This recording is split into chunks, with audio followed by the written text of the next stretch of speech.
UK study visa की गल करते हैं। स्टूडेंट्स का रुझान बहुत ज़्यादा यूके स्टडी वीज़ा ते नज़र आ रहा है। अज की वीडियो के विच असीं एक कंपैरिजन तुहाडे नाल साझा करन जा रहे हैं ताकि तुसीं होर डिटेल दे विच इन्हां चीज़ां नूं समझ सको कि अगर आपां यूके स्टडी वीज़ा की गल करिए, इसके खर्चियां की गल करिए या लिविंग एक्सपेंसिस नूं लैके अगों फ्यूचर अपॉर्चुनिटीज़ की गल करिए, किन्नी कुछ सस्ती ऑप्शन आपां मन सकते हैं, किन्नी कुछ फायदेमंद ऑप्शन मन सकते हैं।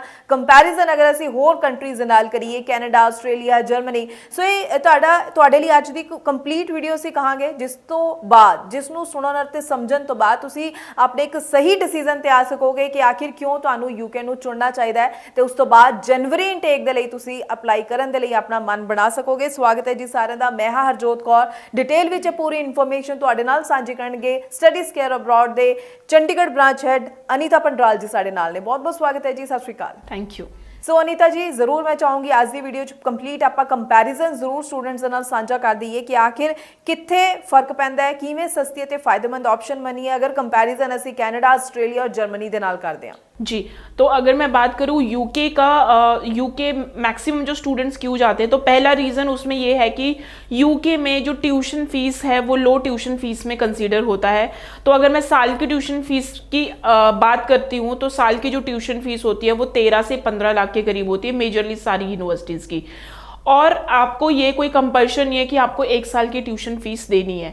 आपको जो ट्यूशन फीस पे कर सकते हैं वो 6 मंथ्स की ट्यूशन फीस भी पे करके जा सकते हैं। वहीं पे अगर हम ऑस्ट्रेलिया के कंपैरिजन पे आते हैं तो ऑस्ट्रेलिया में जो ट्यूशन फीस अगर आपकी है तो मेजरली हर यूनिवर्सिटीज़ की $34,000 to 35,000 जाती है। तो अगर मैं वहाँ पे भी ऑस्ट्रेलिया में कुछ यूनिवर्सिटीज़ नो डाउट वहाँ पे ऐसी हैं जो कि आपको बोलते हैं कि आप 6 महीने की फ़ीस पे करके जा सकते हो। लेकिन अगर मैं बात करूँ तो अगर मैं ऑस्ट्रेलिया की 6 महीने की भी फ़ीस की बात करूँ तो मेजरली सारी यूनिवर्सिटीज़ की जो ट्यूशन फीस है वो 1 सेमेस्टर की ट्यूशन फीस है तो 10 से 11 लाख के करीब होती है। उसके बाद अगर मैं कनाडा के साथ स्पेशली अगर मैं ट्यूशन फीस का कंपैरिजन करूं तो कनाडा हम सबको पता है कि they will accept the 1 year of the tuition fees. और इस टाइम पे जिस तरह से ट्रेंड कनाडा में चल रहा है कि स्टूडेंट्स को जो अप्लाई करना चाहिए, रेकमेंडेड जो अप्लाई करना चाहिए वो यूनिवर्सिटी में अप्लाई करना चाहिए। अब यूनिवर्सिटीज़ में जो ट्यूशन फीस होती है वो ज़्यादा होती है, वो हम सबको पता है, कॉलेजेस के मुकाबले ज़्यादा होती है। तो अगर मैं उनकी 1 साल की ट्यूशन फीस की ही अगर मैं बात करती हूँ तो कहीं ना कहीं वो 19 से 20 लाख के करीब आराम से चली जाती है। क्योंकि अगर मैं उसको डॉलर में भी बात करूँ तो 26 से 30 हज़ार डॉलर के बीच में वो आराम से 1 साल की ट्यूशन फीस आ जाती है। सो this is the the clear comparison of the tuition fees. अब अगर मैं बात करूं तो हर कंट्री में या तो आपको फंड्स दिखाने पड़ते हैं या फिर आपको फंड्स शो करने पड़ते हैं। तो वहीं पे अगर मैं कनाडा की बात करूं तो you need to transfer the amount, GIC का अमाउंट है वो आपको ट्रांसफर करना पड़ेगा। $20,000 हो चुका है अभी, ठीक है, तो ये भी आपका नियर अबाउट 10 लाख के करीब हो चुका है आपका। सो ये आपने 12 से 13 लाख के करीब हो चुका है, तो ये अपने अकाउंट है, अपने खर्चे के लिए ट्रांसफर करना है। अब कंसल्टेंट और मे भी बहुत सारे लोग बोल देते हैं ये तो आपका अपना ही पैसा है, you can use that money, but वो 12 से 13 लाख एक स्पेयर मनी होना भी चाहिए, दैट्स वेरी इंपॉर्टेंट। इसके बाद अगर मैं बात करूँ ऑस्ट्रेलिया में, Australia is very strict in term of the funds, income और सारे डॉक्यूमेंट्स को लेके बहुत ज़्यादा स्ट्रिक्ट है। अगर वो फंड्स, अगर आप जो भी फंड्स दिखा रहे हो तो उनको सोर्स ऑफ फंडिंग भी चाहिए, उनको इसका रीज़न भी चाहिए, ये पैसा कहाँ से आया, किसके अकाउंट से आया, किसने पैसा दिया, किसने स्पॉन्सर किया।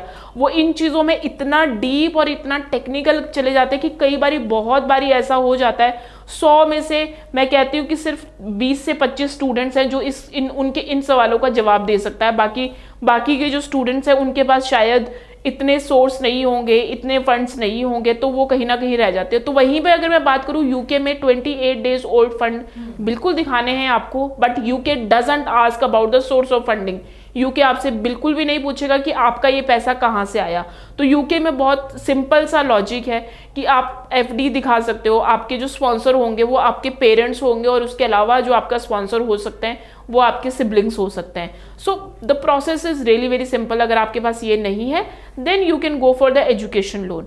सो this is the again a comparison. अब उसके बाद अगर मैं बात करूँ टर्न अराउंड टाइम पे, तो वहीं पे जहाँ पे आज के टाइम पे कनाडा का जो टर्न अराउंड टाइम है, टू बी वेरी ऑनेस्ट कहना बहुत मुश्किल है। बहुत सारे लोग आते हैं वो ये बोलते हैं कि हाँ जी बहुत जल्दी जल्दी कनाडा वीज़ाज़ दे रहे हैं, लेकिन अभी इतनी सारी चीज़ें चेंज हो चुकी हैं, इतना सारा सब कुछ चीज़ें चेंज होने के बाद कुछ केसेस में ऐसा भी देखा गया है कि कनाडा ने डिसीजन देते हुए कहीं ना कहीं 3 से 4 महीने भी लगाए कुछ एप्लीकेशंस पे। वहीं पे कुछ स्टूडेंट्स के जो डिसीजन है वो 10 से 12 दिन के भी अंदर भी आए हैं।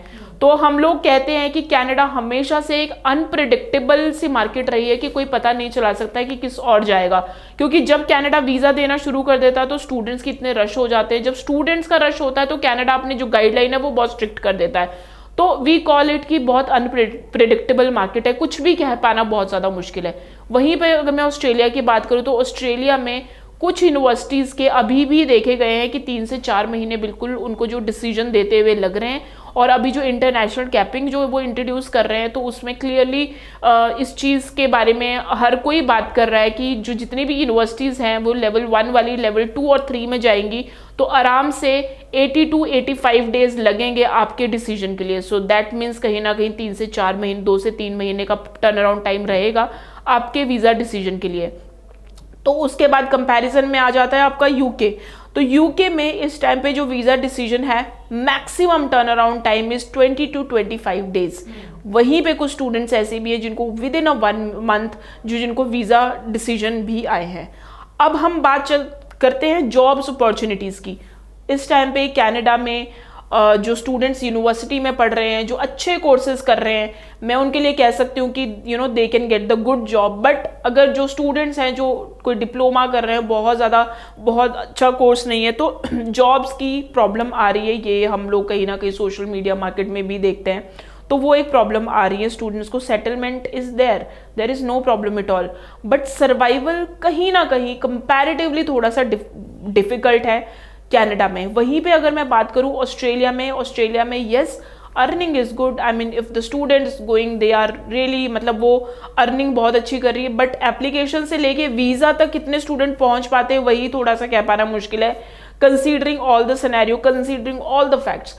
वहीं पे अगर मैं बात करूँ यूके की, तो यूके में अगर किसी स्टूडेंट ने, अगर मैं जॉब प्लेसमेंट की बात करती हूँ तो इस टाइम पे देर आर 100+ यूनिवर्सिटीज़ जो कि यूनिवर्सिटीज़ के साथ उनका एक टाई अप है फॉर द प्लेसमेंट।